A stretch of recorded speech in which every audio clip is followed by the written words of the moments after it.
Well, good afternoon, everyone. That was really not great. Like singularly unimpressive. Good afternoon, everyone. There's some energy.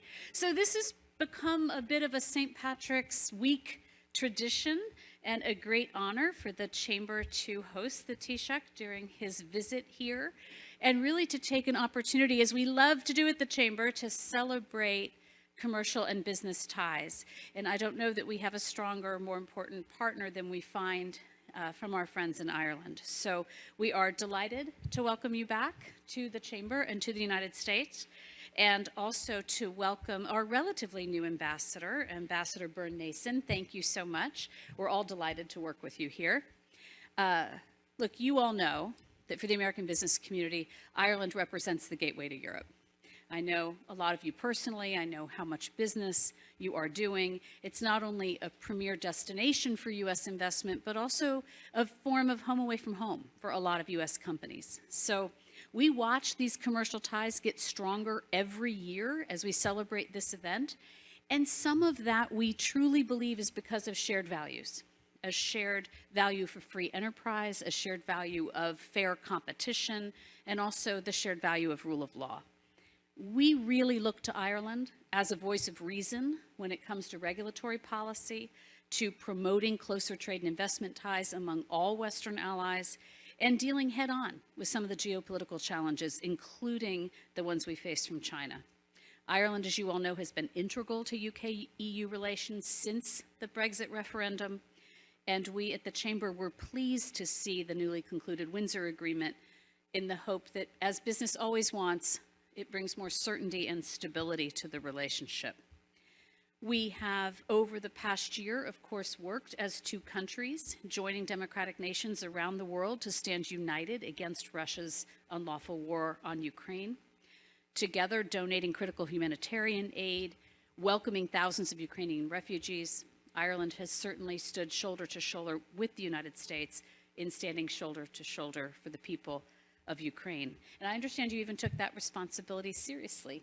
I mean, personally, in terms of taking a young Ukrainian musician into your own home after she was forced to flee her country.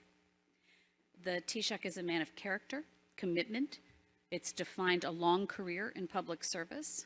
He has served as Minister for Health, Minister for Social Protection, former Minister for Enterprise, Trade and Employment, and truly recognizes the power of the private sector, the public sector, and the nonprofit sector working together. So you have been a dear friend to the Chamber. We are grateful for our strong partnership. Ladies and gentlemen, please welcome the Taoiseach to the stage.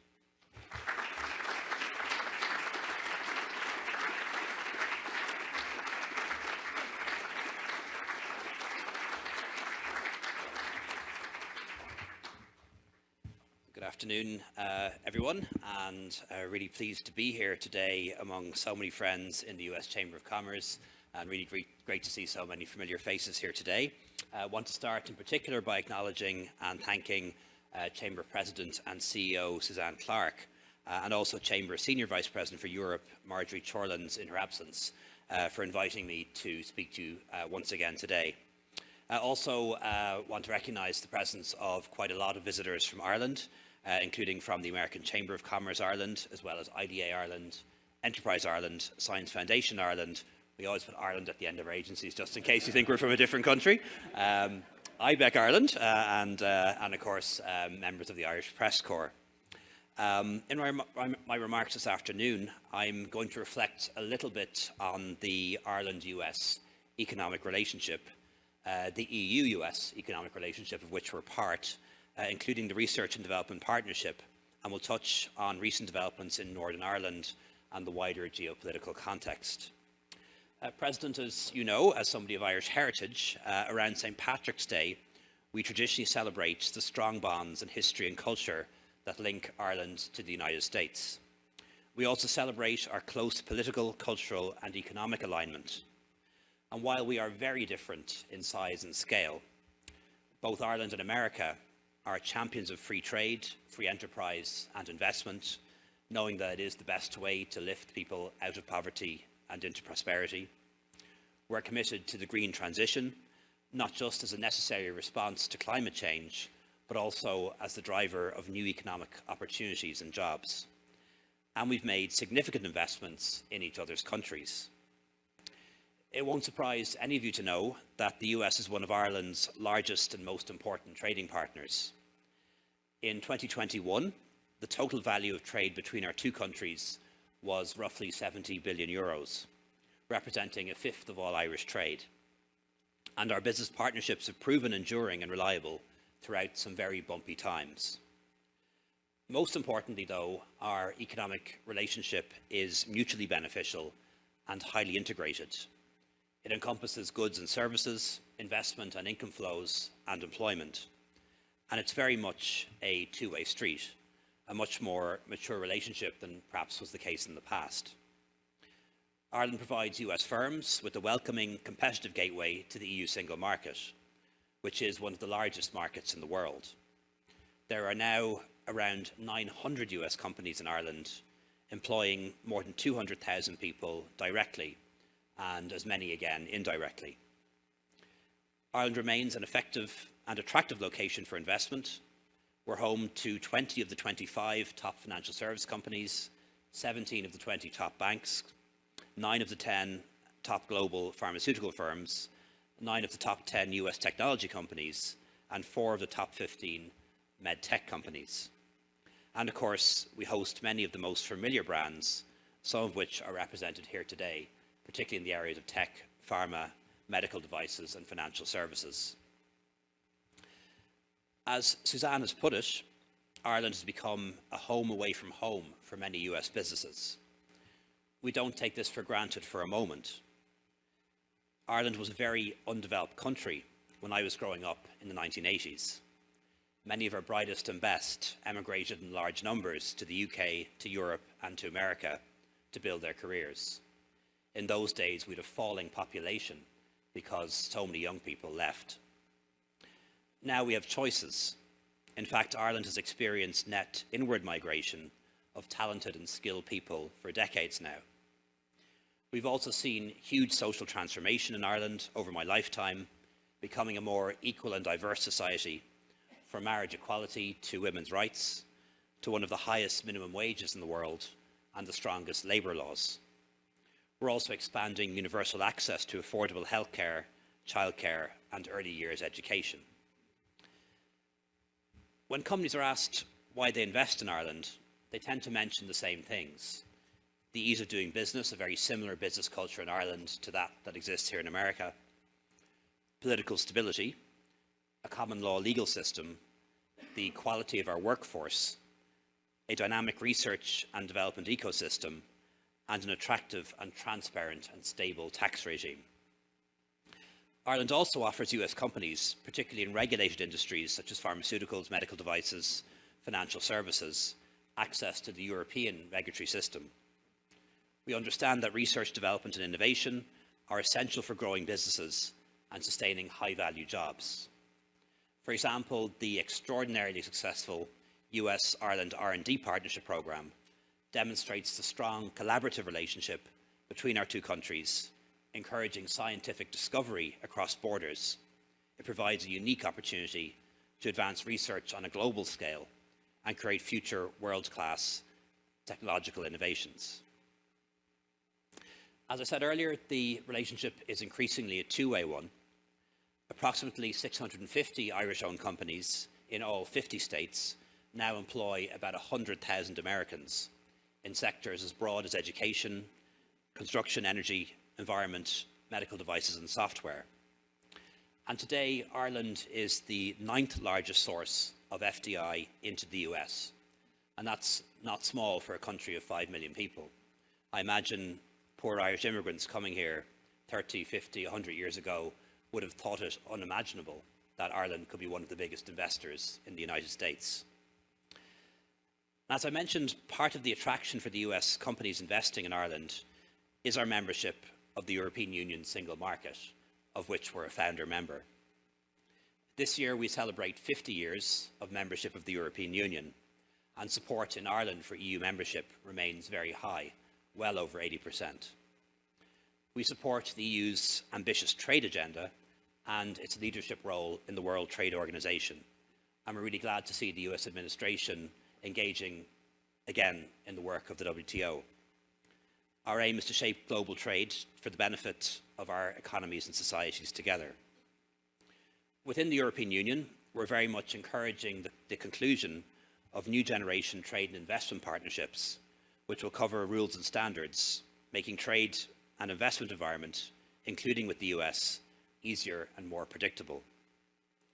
We advocate within the European Union for an ambitious and deepening EU-US partnership, economically, politically, and also on security issues. And in many areas, this is already happening. The establishment and work of the US-EU Trade and Technology Council, the EU-US TTC, the announcement of a pathway forward on steel and aluminium, the imposition of sanctions against Russia, and the 5-year suspension of tariffs in the civil aviation dispute are tangible examples of the progress that has been made in the last 2 years.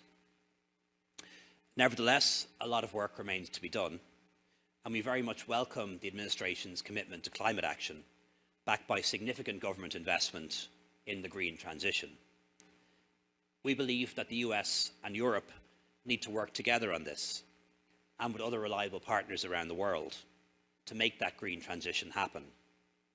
We must be the generation that turns the tide on climate change and biodiversity loss. There is no alternative to that. So we're very keen to see the measures that we take on one side of the Atlantic complementing those taken on the other, not risking each other's progress, cooperation rather than subsidy wars.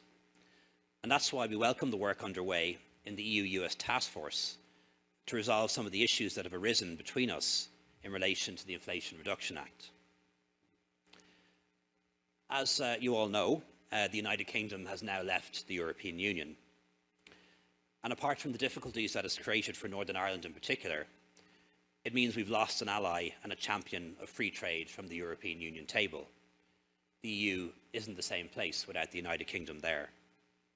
So it's meant a greater responsibility on Ireland to speak up for the economic model that we believe in. And we have to work much harder than we did in the past to shape the EU's economic agenda. And we're doing that by building alliances with like-minded countries and articulating benefits of fair and open competition on a level playing field. President, this year, as you know, we mark the 25th anniversary of the historic Good Friday Agreement, which brought peace to our island. It's a significant shared achievement by the parties in Northern Ireland, the British and Irish governments, and the people of Ireland, North and South. But I know that the agreement would not have been possible had it not been for the enduring support of the United States, reflected in the commitment and engagement of successive US administrations and members of Congress from both sides of the aisle. In many ways, I see America as the third co-guarantor of the Good Friday Agreement. And that commitment continues today. President Biden's decision to appoint Joe Kennedy III as the US Special Envoy to Northern Ireland for Economic Affairs has been widely welcomed, and I look forward to working with him in the period ahead.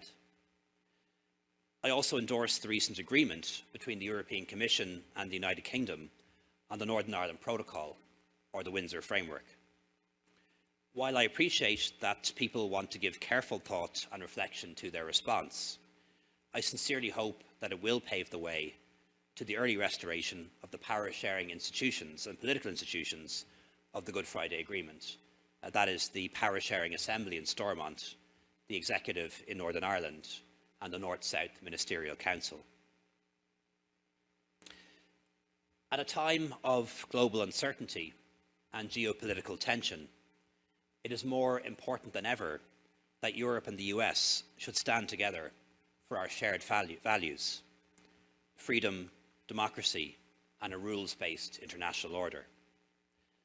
Those values are being threatened all over the world, but no more so than in Ukraine. And I really want to thank you for your leadership in defence of Ukraine's sovereignty, territorial integrity, and its European and democratic path. In the last century, the United States stood firm against fascism and later communism. In this century, America once again leads the free world. And like the US, Ireland is standing with the people of Ukraine as they bravely defend the independence of their country. We've welcomed over 70,000 Ukrainian refugees to our homes, schools, workplaces and communities. And Ukrainians now make up 1.5% of Ireland's population, and more will come.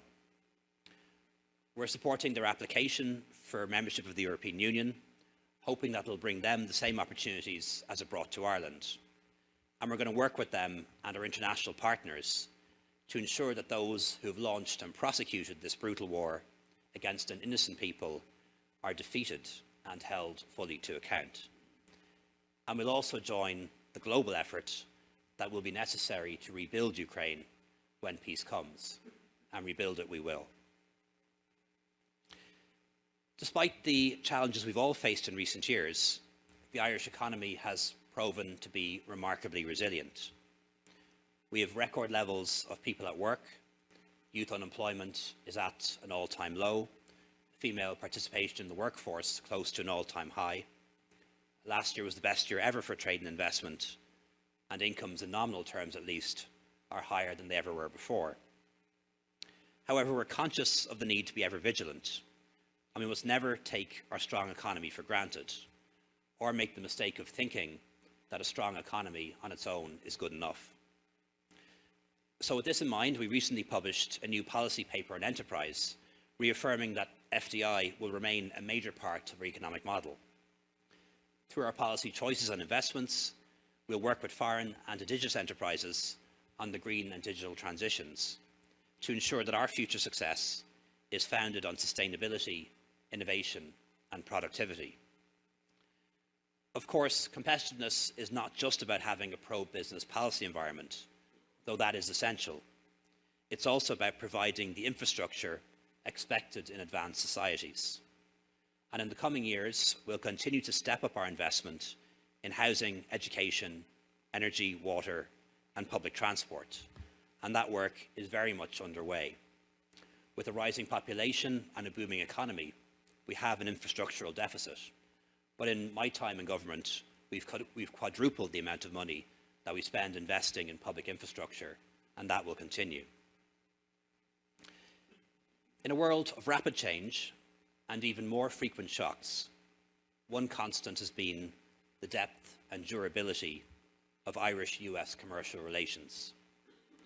So once again, my thanks to you and the US Chamber of Commerce for hosting me today and for being such an important link in that vital relationship. A thank you to all the members present for your efforts and the vital role that you play in strengthening the ties between our two nations and our two peoples. Thank you very much. Gur míle maithagah, agus lá éile pádraig sona díobh go léir. A very happy St. Patrick's Day to you all. Thank you.